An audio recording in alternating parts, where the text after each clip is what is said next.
मैं जानता हूँ रेखा, तुमने आज मेरा और महक का असली रूप देख लिया है, परंतु मैं तुम्हारे परिवार को नुकसान नहीं पहुँचाने वाला।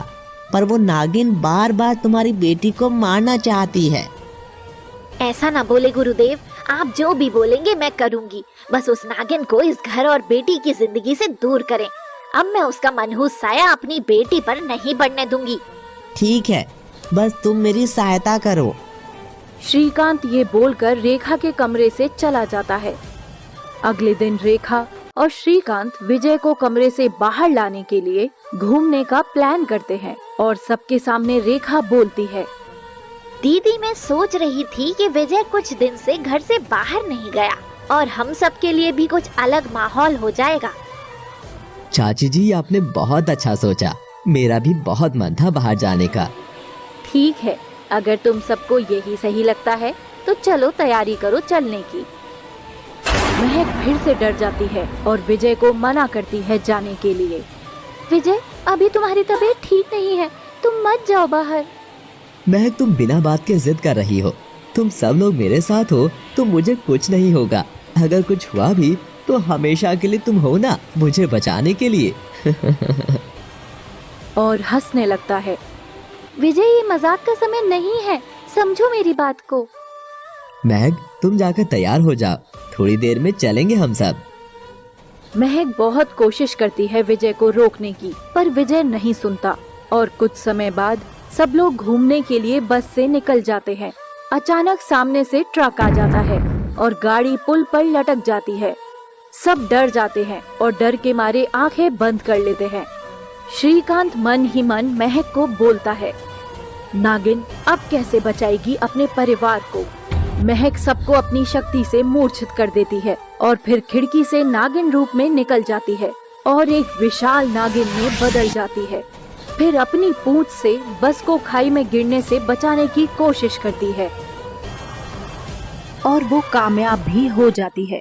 फिर महक सबको घर लेकर आती है। सबको होश आ जाता है। फिर सब महक और श्रीकांत से पूछते हैं कि हम सब कैसे बचे।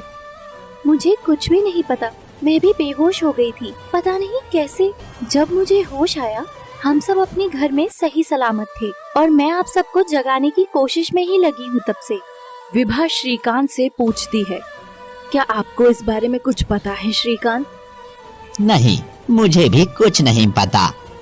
मुझे लगता है आंटी जी ये सब नागराज ने किया है, हमेशा की तरह हम सबको बचा लिया।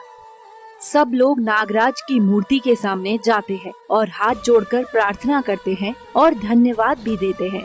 अगली सुबह महक नहाकर सिर पर तौलिया लपेटे हुए बाथरूम से बाहर आती है। फिर तौलिया हाथ में लेकर बालों को झटकती है।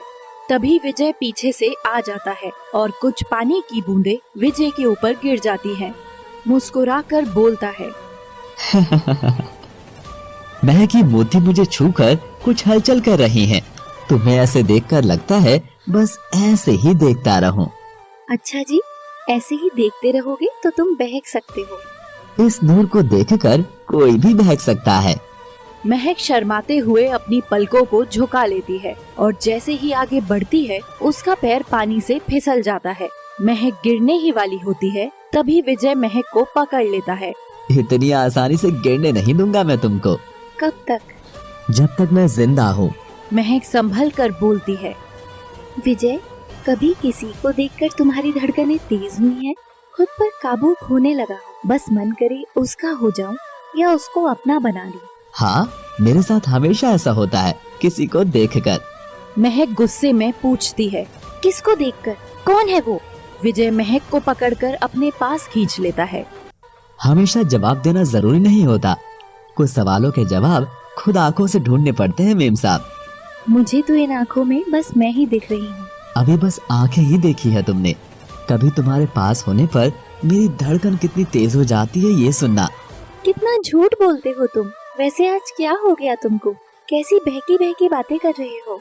विजय कुछ नहीं बोलता और महक को गले लगा लेता है और बोलता है, महक, मेरा मन करता है इस पल को बस कहीं नहीं जाने दूं। तो रोक लो इस पल को विजय, बहुत सुकून है इस पल में। इतने में महक की आंखों से आंसू निकल जाते हैं।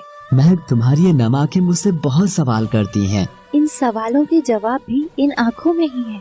विजय महक की आंखों में देखता है। इतनी गहराई, इतना सुकून है आज इन आंखों में।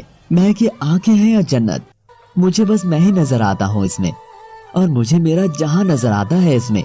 महक विजय को फिर से गले लगा लेती है और बोलती है, विजय, मेरा जहाँ, मेरी दुनिया, सब तुम ही हो।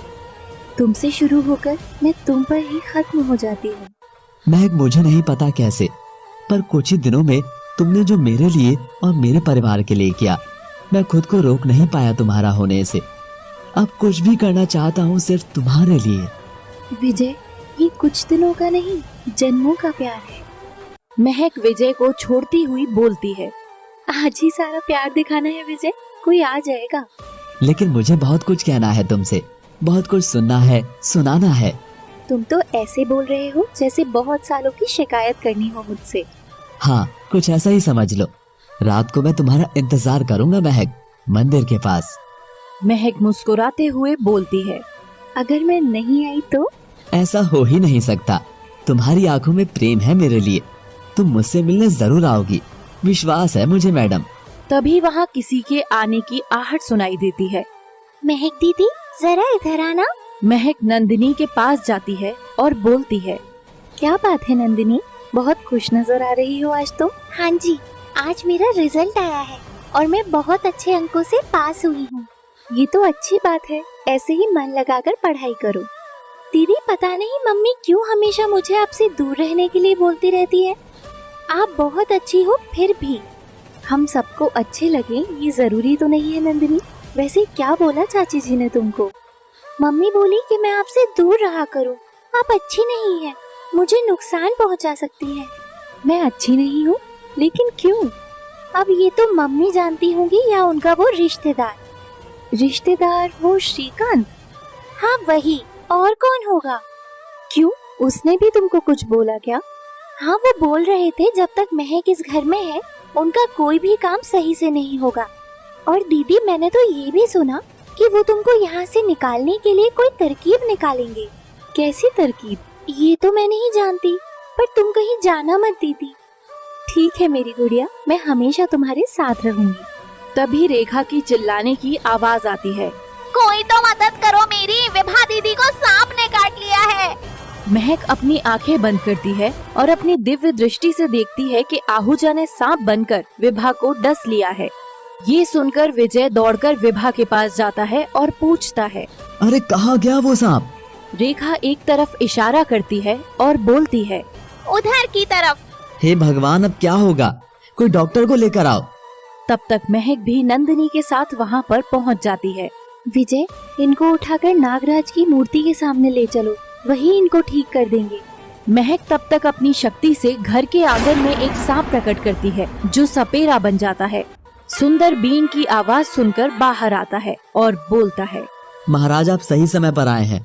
मेरी भाभी को अभी एक सांप ने डस लिया है, कृपया हमारी सहायता करें महाराज।